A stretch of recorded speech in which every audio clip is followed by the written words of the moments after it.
porquê das coisas, né? E se nós merecemos isso, é porque nós estamos precisando realmente desenvolver o amor. A filosofia não tem uma história linear, reta. Ela sempre foi feita de altos e baixos, né? Sempre se diversificou e dividiu. Hoje existem filosofias, enorme diversidade de métodos e objetos de estudo, né? Eu falei que hoje a filosofia ela está no campo do existencialismo, que começou lá no final do século XIX, com pensadores como Kierkegaard. Já ouviram falar? O Kierkegaard, ele achava que viver era angustiante, né? Então ele é conhecido como o filósofo da angústia. A maioria dos existencialistas são negativistas, né? Após ele surgiu um outro, Kierkegaard era dinamarquês. Na Alemanha surgiu Schopenhauer. Schopenhauer era o filósofo do pessimismo, né? Um pouquinho mais adiante no tempo nós vamos encontrar o Friedrich Nietzsche, que também é outro alemão. Conhece, ouviu falar do Nietzsche? A televisão sempre fala dele, né? Aquele bigodudo, né? Era mais, a gente vê a foto dele assim, um bigode bem grande, pronunciado. Esse é o Nietzsche. Então ele é o filósofo, aquele que diz que tudo que veio antes dele, nada é factível, nada é viável. Somente a filosofia que ele está trazendo, né, existencialista, nihilista, é que é viável, que o ser humano pode seguir, né? Ele tem algumas coisas interessantes, mas só essa afirmação já fala de um orgulho portentoso que esse filósofo carrega consigo, né? Porque pretender que nada do que foi feito antes dele é viável é muito orgulho, concordam? Bem, o que acontece na França? Nós estamos aqui entrando já no século XX. Na França surge Jean-Paul Sartre, que é o filósofo do nadismo, aquele que diz que nós não temos nada a ver com vida após a morte, que imortalidade da alma, isso aqui é conversa de religiões, não é? Então nós viemos do nada e vamos para o nada quando a gente morre, né? Então esses são os filósofos existencialistas que bancaram o movimento hoje existencialista ateu em toda a Europa, entre os Estados Unidos, lá em toda a região do Japão também, né? E tenta entrar aqui no nosso país. Aqui não tem muita força porque o brasileiro é muito religioso, né? Então ele não dá muita abertura para esses movimentos, né? Mas é assim que está a França, por exemplo. Por que olha que coisa interessante. Por que o espiritismo praticamente morreu na França? Né? Nós tivemos dois companheiros que foram lá para a França agora, o Vanderlei e a Raquel, e eles disseram assim: Sônia, você acredita que nós fomos em livrarias lá em Paris em busca dos livros da codificação e nós encontramos somente em uma livraria, e olha que nós andamos muito Paris, hein? Estava lá na prateleira 1 ou 2 livros, livro dos Espíritos, livro dos Médiuns. Em outra livraria, o livro dos Espíritos, o livro dos Médiuns e o Evangelho na parte de ocultismo. Ocultismo. Então o que esses dias tem a ver com ocultismo? Nada. Mas então, morreu na França. Por força de quê? Não sabemos. Talvez as guerras deixaram aquelas pessoas muito céticas, né, quanto à bondade divina. Como é que alguém pode, no meio de um bombardeio de uma cidade inteira, acreditar que existe Deus? É humano acreditar que não existe. Se a gente só viu aqui agora, não subiu ao alto da montanha para ver o que está por trás disso. Percebeu? Por isso que a gente não pode ver somente olhar as coisas que estão à nossa volta. A gente tem que subir na montanha. Por isso que nós não culpamos essas pessoas de verem somente aqui e agora o seu momento de aflição. Criaram filosofias, mas infelizmente tiveram seguidores, né, até agora. A filosofia está sempre recomeçando, é um perpétuo recomeço. A filosofia espírita, por sua vez, parte de princípios eternos e imutáveis, nós já falamos, e o desenvolve com o instrumento da ciência. O que o existencialismo ou existencialismos podem oferecer para nós? O existencialismo tem uma frase que diz assim: o ser evolui na existência. O espiritismo pode aceitar essa frase? O ser evolui na existência? Com certeza. Sim, pode aceitar. Ok? Porém, o existencialismo não aceita, lembra que eu disse? Vida anterior e vida após. Então a falha deles ainda é essa. Agora que o ser se realiza nessa existência, sem dúvida nenhuma. Então esse é um lado positivo. Não importa que haja angústias, não importa que um ou outro seja pessimista, não importa que um ou outro tenha as ideias de Nietzsche como aderente à sua própria personalidade, maneira de ser, não importa. O que importa é que nós estamos aqui na linha da existência também evoluindo. Isso é importante. Daí a gente tem que extrair determinadas ideias interessantes que os filósofos lançam, mas sempre com a visão espírita que nos garante um entendimento maior. Dá para entender isso? Dá? Sim? Muito bom. A filosofia espírita da existência. Essa é uma expressão cunhada pelo filósofo espírita Herculano Pires. Já que falamos de existencialismo, existe a filosofia espírita da existência, que faz com que a gente entenda que nós estamos, sim, nos realizando nessa vida, com os nossos desafios, realizações. Porém, ao deixar essa vida, eu continuo evoluindo do outro lado, em outra dimensão. Então, isso é a filosofia espírita da existência, a filosofia do espírito. Essa foi a grande revelação que os espíritos trouxeram a Kardec. Então, não podemos deixar de estudar a filosofia espírita contida no Livro dos Espíritos e depois no desdobramento nas demais obras. A gente não pode deixar de estudar, porque vai esclarecendo cada vez mais o nosso pensamento. E quanto mais nós estudamos, mais nós nos apegamos aos espíritos superiores que estão à nossa volta, aos espíritos queridos que velam por nós. E eles vão nos encaminhando a um conhecimento, a um saber mais elaborado. Eles vão nos consolando nos nossos momentos de aflição. Eles vão dizendo para nós que caminho seguir, quando a gente simplesmente não sabe que caminho seguir. É preciso confiar nos benfeitores espirituais, né? Então, a filosofia espírita vai dar uma resposta aos movimentos existencialistas, materialistas e nihilistas, porque consolida as bem-aventuranças ensinadas por Jesus e amplia o conceito de uma delas, e talvez a mais incompreendida de todas, que é a bem-aventurança atribuída aos sofredores. Aí nós vamos entender por que nós somos bem-aventurados quando sofremos. Ah, mas então o Espiritismo diz que para mim evoluir eu tenho que sofrer? Não. Mas que o plano evolutivo onde nós nos situamos, o sofrimento é um instrumento inegável de despertamento do espírito. Que faz isso? Nós somos assim, né? Tanto assim é que quando alguém sofre uma tragédia, por exemplo, né? A nossa sensibilidade é tocada. Quando um parente nosso está passando por problemas aflitivos, nós nos comovemos. Quando um companheiro de casa espírita está sofrendo, está enfermo, isso nos comove e nós vamos auxiliar aquela pessoa. Então, olha só, nós somos seres de um plano de provas e expiações. Nós, enquanto civilização, nós somos seres rebeldes. Nós, ao invés de colocar o amor à frente das coisas, das ações, das atitudes, nós preferimos durante séculos a fio nos vermos uns aos outros como inimigos potenciais uns dos outros. E o que nós poderíamos herdar no tempo atual? Somente essa herança dolorosa que hoje a gente está tentando minimizar através das boas ações. E nós conseguiremos se nós quisermos, porque o amparo e a sustentação do alto estão aqui, né? Basta que nós queiramos abrir as portas aí aos nossos queridos benfeitores da espiritualidade maior. Bem, o que significa filosofar com o Espiritismo? Eu vou passar agora 5 minutos, 6 minutos, 7 minutos, 8 minutos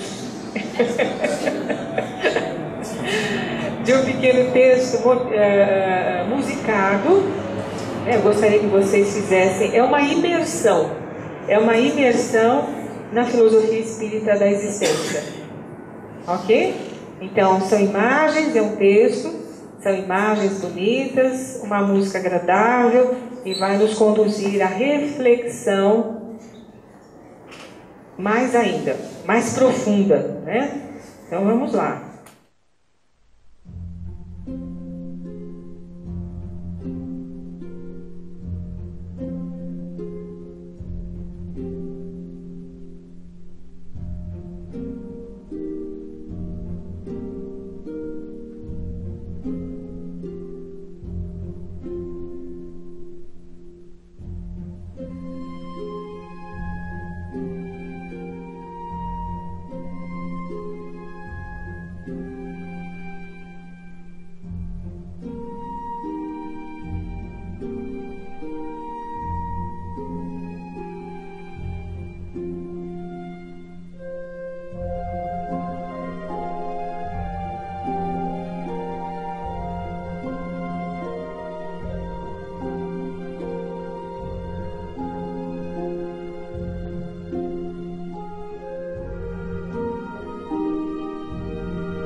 que vocês não compreenderam? Passou alguma parte que não foi compreendida? Alguma expressão, alguma coisa? Sim ou não? Todo mundo compreendeu? Tá, então, se não compreendeu, passe para as perguntas, tá bom? A gente ainda não terminou, mas daqui a pouquinho a gente vai fazer as perguntas, vai dar as respostas, né? Só para a gente encerrar, eu queria... tá dando para vocês enxergarem aqui? O Espiritismo não visa a conversão dos seus adeptos, mas a compreensão dos seus princípios, o desejo profundo de autoconhecimento, a adesão espontânea aos ensinos ético-morais, o desenvolvimento da ciência em base de lógica e respeito aos seus princípios. O que a gente poderia dizer para encerrar essa parte? Depois a gente vai assistir aquele filme do TED. Não é um filme, é um vídeo mais curto do que esse que vocês viram, a respeito dos processos obsessivos e das influências espirituais. Nada que seja segredo, porque tudo já foi revelado pelo próprio Allan Kardec, né? Então, como que a gente pode compreender e, principalmente, deixa eu lá direto naquelas questões que estão elencadas ali no Livro dos Médiuns. Não se preocupe porque a gente está correndo aqui, mas tudo isso vai estar lá no site que vocês, no impresso que vocês receberam ali, no site filosofiaespírita.org. Por isso que o Mário está aqui filmando, vai estar toda a filmagem, mas ao mesmo tempo todos os slides. Então, o que é a obsessão, se não o poder? Dá uma apagadinha aqui ainda, por favor, só para mostrar mais uns 3 slides. A influência, sem dúvida nenhuma, de um pensamento que uma pessoa exerce sobre outra, né? Isso é um processo obsessivo, concordam? Então, olha aqui, uma influência de uma mente sobre outra. Dependendo da nossa aquiescência, os graus da obsessão estão elencados ali no Livro dos Médiuns. É um assunto que merece vários dias de estudo, porque nós estamos em pleno desenvolvimento deste grande problema que o ser humano carrega consigo, que são os processos de obsessão simples, fascinação, subjugação, processos de vampirização, conforme a expressão do professor Herculano Pires. A obsessão, segundo Allan Kardec, qualquer que seja a sua natureza, independente da mediunidade, se encontra de todos os graus em grande número de pessoas que nunca ouviram falar de espiritismo. E quais são os fatores que facultam o processo obsessivo? Tendências instintivas, lesões perispirituais, imperfeições morais, estrutura psicológica da pessoa, educação familiar mal administrada, influência do meio social e hoje instrumentos condutores e indutores da obsessão e do vampirismo se encontram também na mídia, através da televisão, do cinema, do computador, do celular, dos tablets e da mídia impressa. Então nós temos que estar sempre atentos a essas influências espirituais que tentam nos demover dos nossos bons intentos, né? Enquanto partícipes da criação universal. Vamos lá então para as perguntas? Pode acender a luz se quiser. Sônia, como se protegem das obsessões? Como nós podemos nos proteger das obsessões coletivas? Olha, as obsessões coletivas foram objeto de estudo de Allan Kardec. Consta ali do livro chamado A Obsessão, também consta da Revista Espírita, um caso específico chamado, um caso que acontecia numa aldeia na França chamada Morzine. Foi um caso típico de obsessão coletiva. A aldeia inteira foi tomada de surpresa por um processo obsessivo de todas as pessoas que viviam por ali. Se nós formos analisar isoladamente também, nós poderíamos dizer que na Síria hoje, por exemplo, que é uma ambiência de guerra, existe processo obsessivo lá? O que vocês acham? É patente, não é? Claro, absolutamente claro, evidente. No Iraque também? Também. Entre os portadores daquela ideia do Estado Islâmico? Também. Se não, quem sabe são seres obsessores encarnados, que estão aqui numa das últimas oportunidades para se refazer frente à civilização e à cultura que eles malbaratam e destroem. Quem sabe não são esses também espíritos obsessores? Então, tudo aquilo que está à nossa volta e que pode nos influenciar, manipulando as nossas tendências negativas, é passível, né, de fazer parte de um composto obsessivo. Para nós, pessoalmente, individualmente e coletivamente também. Se nós, na nossa família, não soubermos levar harmonia para dentro de casa, não fizermos, por exemplo, nós espíritas, nós temos uma bênção dentro de casa, que é o Evangelho no lar, né? Então, fazer o Evangelho no lar cotidianamente, se não quiser fazer somente uma vez por semana, faça várias vezes por semana, por que não? Né? Não existe uma norma, uma regra, não, é só uma vez por semana, num determinado tipo, num determinado horário. Sim, num determinado dia, num determinado horário, mas se você quiser fazer vários dias por semana, pode fazer.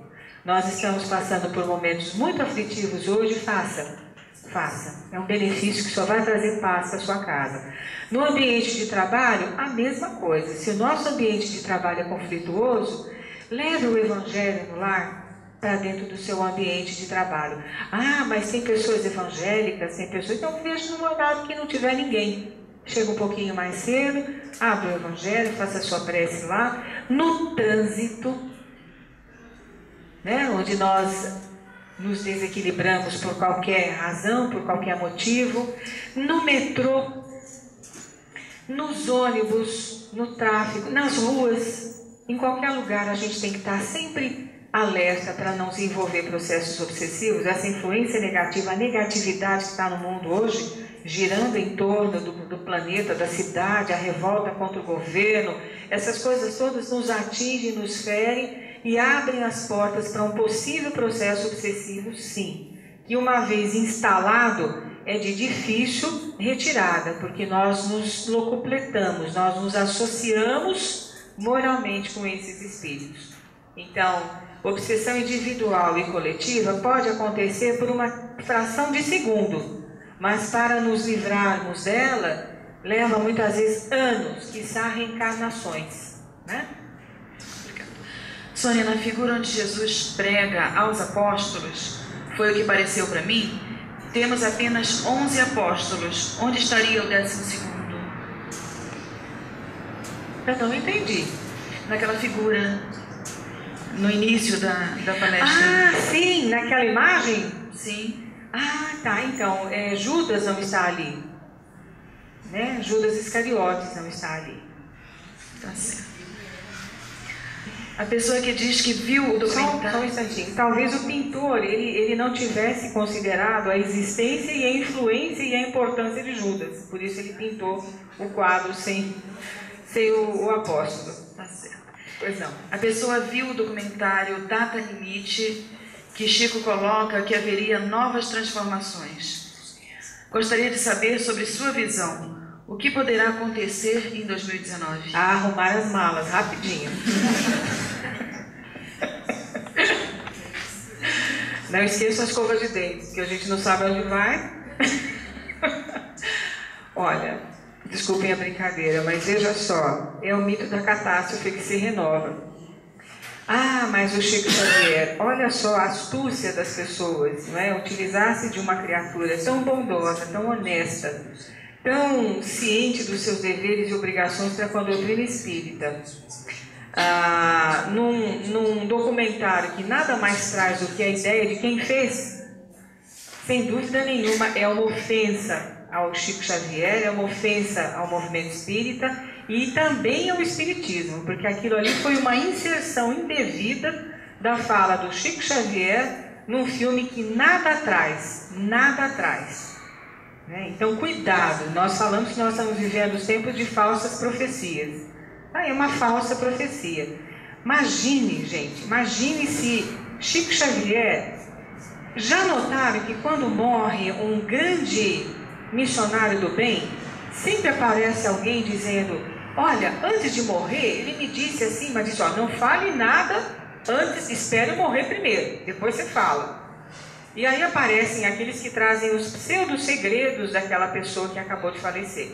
Isso não existe. Chico Xavier era um homem íntegro, né? Era uma pessoa que respeitava a doutrina espírita, era direcionado por um filósofo, um pensador da espiritualidade, que foi Emmanuel, né? E, portanto, as inserções da fala de Chico Xavier que foram colocadas ali, nada tem a ver com isso, com essa história de 2019 que o mundo vai acabar, porque Jesus está muito bravo conosco, porque as falanges do mundo espiritual não querem mais saber de nos dar oportunidade. O que é isso? Né? Desculpem a minha ênfase, mas não é possível nós acreditarmos nisso. Não há lógica possível nem viável para que isso ocorra e aconteça em qualquer época do mundo. Deus é misericordioso, Jesus muito mais.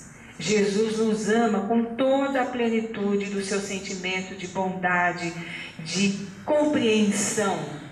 Se ele disse ao pé da cruz, Pai, perdoa-lhes porque eles não sabem o que fazem, há 2000 anos nós não sabíamos o que fazíamos, hoje nós estamos aprendendo a fazer.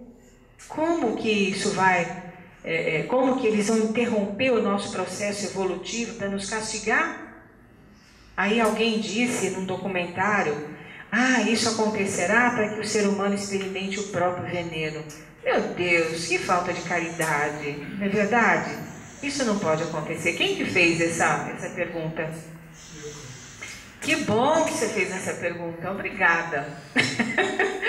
Obrigada, viu? Porque realmente não acreditem nisso, nem nesse filme, nem nos próximos que virão, porque é sempre resultado de uma só ideia, o mito da catástrofe. Talvez as pessoas não estejam encontrando sustentação na própria fé e acham que isso poderia acontecer eventualmente. Nada disso acontecerá. Nós vamos continuar aqui com os nossos compromissos, tendo todas as oportunidades que o plano espiritual pode nos dar para nós continuarmos a crescer, evoluir, nos amando uns aos outros. Isso é que importa, que interessa. Tá certo. Que se eu não conseguir interpretar direitinho, a pessoa que fez a pergunta, por favor, levanta a mão. Não seriam as ideias de Nietzsche, em Assim Falou Zaratustra? Ao falar... Peraí. Desculpem. Ao falar sobre o super-homem, Der Übermensch, os ideais da evolução do espiritismo? O Nietzsche ele foi muito controverso, né? As ideias dele eram ideias que praticamente minimizaram, diminuíram os filósofos que vieram antes dele, principalmente Sócrates, que ele não suportava, né? Ele dizia que Sócrates nada acrescentara à filosofia, ao contrário, que Sócrates derrubara o individualismo humano a partir do instante em que ele obriga o ser humano a ser solidário com o outro. Ele quebra o individualismo, o direito que o ser humano tem de ser individualista, né? Ele foi considerado como sendo o filósofo do Terceiro Reich, justamente por preconizar a força do individualismo, a força que o ser humano pode ter em si mesmo e nas suas atitudes e nas suas atividades. Sem dúvida nenhuma que aquele personagem que lá está naquele livro representa as ideias dele, né? Ele realmente queria que houvesse predominância de uma só raça, de uma só ideia, né?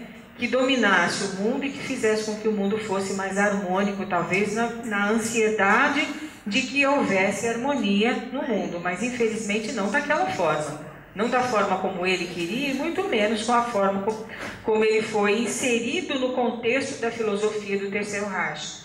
Sabe quem que foi o Terceiro Reich, né? Os nazistas que criaram a Segunda Guerra Mundial. São essas as perguntas. Muito bom, né? Um presente novamente no dia do Encontro com a Cultura. Nós vamos pedir para que novamente nós possamos nos recolher e que a Sônia faça encerramento, a prece de encerramento por nós. Então nós agradecemos imensamente a bondade divina que nos criou que nos fez tal qual nós somos, com potencialidades divinas, porque herdeiros do Pai, com potencialidades humanas que nos igualam muitas vezes aos sentimentos uns dos outros e todos unidos ao imenso sentimento de amor que Jesus ainda tem por nós.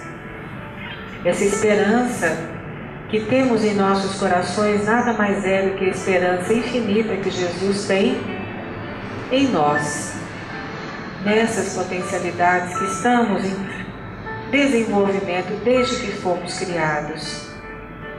A bondade divina nos acolhe, o peito de Jesus se enche de alegria e nós podemos visualizá-lo abraçando o planeta que ele governa, apesar dos conflitos humanos, das dores, das enfermidades, mas também através das realizações, do imenso sentimento fraterno que já está sendo desenvolvido no coração humano e que se manifesta através de associações espíritas, católicas, sem denominações como Médicos Sem Fronteiras e tantas outras.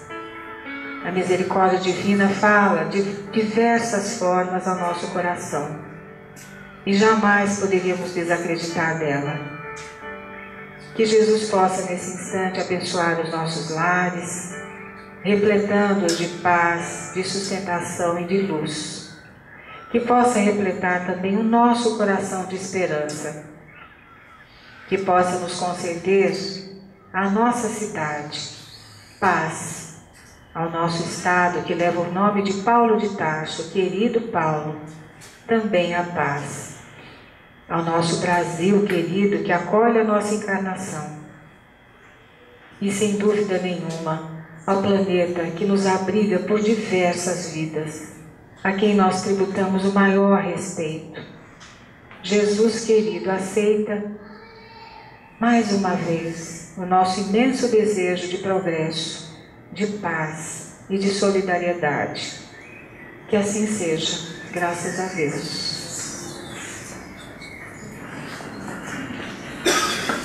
Sônia, em nome do Centro Espírita Nosso Lar, Casas André Luiz, nós agradecemos imensamente a sua presença e suas belas palavras. Mais uma salva de palmas para ela, por favor. Obrigada, querida. Deus te abençoe.